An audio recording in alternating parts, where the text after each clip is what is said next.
Hello மக்களே, welcome back to my channel Hemavathi's vlog. இன்றைக்கி நம்ம என்ன வீடியோ பார்க்க போகிறோம்னு பார்த்தீங்கன்னா, ஹேர் பேக்குக்கு சூப்பரான இன்ஸ்டன்ட் ஹேர் பேக் பவுடர் தான் ரெடி பண்ண போகிறோம். ஸோ அதுக்கு முன்னாடி என்னோடய சேனலை நீங்கள் சப்ஸ்கிரைப் பண்ணாமல் இருந்தால் மறக்காமல் சப்ஸ்கிரைப் பண்ணிக்கோங்க. அப்போ தான் உங்களுக்கு இந்த மாதிரி ஹேர் க்ரோத்துக்கான யூஸ்ஃபுல்லான வீடியோஸ் உங்களோட யூடியூப்பில் ஷோ ஆகும். வீடியோவை ஸ்கிப் பண்ணாமல் பாருங்கள். நடுவில் நான் ஹேர் க்ரோத் ஆகிறதுக்கு நிறைய டிப்ஸ் கொடுத்துருக்கேன். ஸோ அதையும் ஃபாலோ பண்ணிக்கோங்க. இப்போ வாங்க நம்ம வீடியோக்குள்ளே போகலாமா? இந்த hair growth back powder ready பண்ணுறதுக்கு ஃபஸ்ட்டு ஒரு இரும்பு கடாயை நல்லா ஹீட் பண்ணிக்கோங்க. அதுக்கப்புறமா 30 கிராம் பச்சை பயிறு, 30 கிராம் வெந்தயம், 30 கிராம் ஆலி விதை.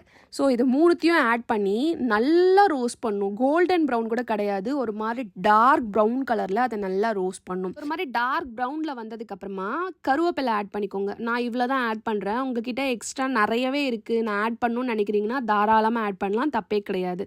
ஸோ அதுக்கப்புறமா பார்த்தீங்கன்னா இதை அப்படியே ஒரு பிளேட்டில் மாற்றி இதை நல்லா ஆற விட போகிறோம். எல்லாமே சூப்பராக ஃப்ரை ஆகியிருக்கணும். அது ஃப்ரை ஆனதுக்கப்புறமா நம்ம இதை அப்படியே ஜாரில் மாற்றி ஜாரில் அரைச்சி எடுத்துக்கணும் போகிறோம்.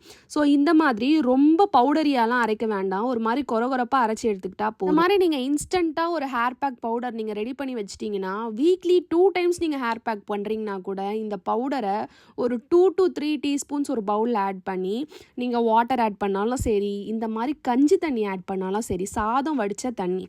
ஸோ இது உங்கள் ஹேருக்கு சூப்பராக ஷைனிங்னஸ் கொடுக்கும். ஷைன் மட்டும் கிடையாது, உங்கள் ஹேர் க்ரோத்துக்கு சூப்பராக ஹெல்ப் பண்ணும். அதே மாதிரி நான் போட்டிருக்க ஆலி விதை, அதாவது ஃப்ளாக்ஸ் சீட், பச்சை பயிறு அண்ட் அதுக்கப்புறம் வெந்தயம், இது எல்லாமே உங்கள் ஹேர் க்ரோத்துக்கு சூப்பராக ஹெல்ப் பண்ணும். நான் ஒரு பவுலில் 3 டீஸ்பூன் இந்த பவுடரை ஆட் பண்ணி அது கூட கஞ்சி தண்ணி ஆட் பண்ணி ஒரு 2 to 3 மினிட்ஸ் க்ளோஸ் பண்ணி ஊற வச்சுருந்தேன்.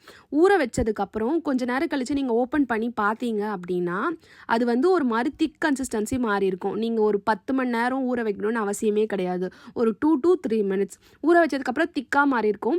அதுக்கப்புறம் அகைன் இன்னொரு போர்ஷன் நம்ம கஞ்சி தண்ணி ஆட் பண்ணிக்க போகிறோம். உங்ககிட்ட கஞ்சி தண்ணி இல்லைனா நார்மல் வாட்டரே ஆட் பண்ணிக்கலாம், பிரச்சனை கிடையாது. நம்ம யூஸ்வலாக ஹேர் பேக் போட்டால் வெந்தயம் மட்டும் நைட்டு ஊற வச்சுட்டு காலையில் அப்ளை பண்ணுவோம். இப்போ நீங்கள் இந்த மூணுத்தையுமே நீங்கள் அரைச்சி ஒரு இன்ஸ்டன்ட் பவுடராக ரெடி பண்ணி வச்சுக்கிறப்ப உங்களுக்கு அந்த மூணுத்தோட பெனிஃபிட்ஸும் கிடைக்கும், at the same time rice வாட்டரோட பெனிஃபிட்ஸும் கிடைக்கும். இப்போ நம்ம ஹேரில் இந்த மாஸ்க் அப்ளை பண்ணிக்கலாம். இதுக்கு முன்னாடி நீங்கள் பண்ணக்கூடிய மெயினான விஷயம், உங்களோட ஹேர் ட்ரையாக இருந்தாலும் சரி, ஆயிலியான ஹேராக இருந்தாலும் சரி, night over night oil apply பண்ணுங்கள். இல்லைனா நீங்கள் ஹேர் பேக் போடுறதுக்கு முன்னாடி அட்லீஸ்ட் ஒரு 2 ஹவர்ஸ்க்கு முன்னாடி ஆயில் அப்ளை பண்ணுறது பெட்டராக இருக்கும். ஆயில் அப்ளை பண்ணிங்கன்னா ஆஃப்டர் ஹேர் பேக் நீங்கள் ஹேர் வாஷ் பண்ணதுக்கப்புறம் உங்களோட ஹேர் அந்த ட்ரைனஸே இருக்காது. ஸோ ஹேர் ஆயில் நான் எப்படி ப்ரிப்பேர் பண்ணேன், நீங்கள் எப்படி ப்ரிப்பேர் பண்ணுறீங்கன்னு கேட்டிங்கன்னா அந்த வீடியோ கம்ப்ளீட்டாக நான் என்னோடய சேனலில் அப்லோட் பண்ணியிருக்கேன். ஸோ நீங்கள் போய் செக் பண்ணி பார்க்கலாம். அண்ட் ஃபஸ்ட்டு ஹேர் பேக் போடுறதுக்கு முன்னாடி உங்கள் ஹேரை நல்லா கோம் பண்ணிக்கணும். நான் எப்படி கோம் பண்ணுவேன்னா, கீழேருந்து ஒவ்வொரு ஸ்டெப்பாக மேலே போய் கடைசியில் தான் மேலே ஃபைனலாக கோம் பண்ணி முடிப்பேன். ஸோ எப்போவுமே அப்படி கோம் பண்ணும்போது நம்மளுக்கு ஹேர் ஃபால் ஆகாது. அப்படி ஹேர் ஃபால் ஆச்சுன்னா கூட நம்மளோட ஹேர் ஃபால் கொஞ்சமாக தான் இருக்கும். ஸோ எப்போவுமே மேலேருந்து கோம் பண்ணாதீங்க, கீழேருந்து கோம் பண்ணுங்கள். என்னோடய ஹேர் ஃபாலே பாருங்களேன், ஒரு 4 முடி வந்திருக்கும், அதுக்கு மேலே வந்திருக்காது. ஸோ இப்போ நம்ம ஹேர் பேக் பார்ட்டிஷனாக எடுத்து அப்ளை பண்ண போகிறோம். ஸோ நீங்கள் பார்த்தீங்கனாலே தெரியும், ஒவ்வொரு லைனாக நம்ம இப்போ கோட் எடுத்து வரோம்ல, அந்த மாதிரி கொஞ்சம் கொஞ்சமாக ஒவ்வொரு லைனாக எடுத்து நம்ம ஹேர் பேக் போட போகிறோம். நீங்கள் ஒவ்வொரு பார்ட்டிஷனாக அப்ளை பண்ணிட்டு வரும்போது தான் அந்த ஹேர் பேக்குக்கான கம்ப்ளீட் பெனிஃபிட்ஸ் கிடைக்கும். நீங்கள் சும்மா எடுத்து ஹேரில் மட்டும் அப்ளை பண்ணிங்கன்னா ஹேர் க்ரோத்துக்கு அது எதுவுமே ஸ்டிமுலேட்டே பண்ணாது. ஸோ ஃபஸ்ட்டு ஒவ்வொரு போர்ஷனாக எடுத்து லைன் பை லைன் எடுத்து அந்த ஸ்கேல்பில் அப்ளை பண்ணுங்கள். நான் அப்ளை பண்ணுற மாதிரி அப்ளை பண்ணிங்கன்னா மட்டும் போதும். மேலே ஸ்கேல்ப் ஃபுல்லாக அப்ளை பண்ணதுக்கப்புறமா நீங்கள் டில் உங்களோட முடியோட கடைசி எண்டு வரைக்கும் இந்த ஹேர் பேக்கை அப்ளை பண்ணணும்.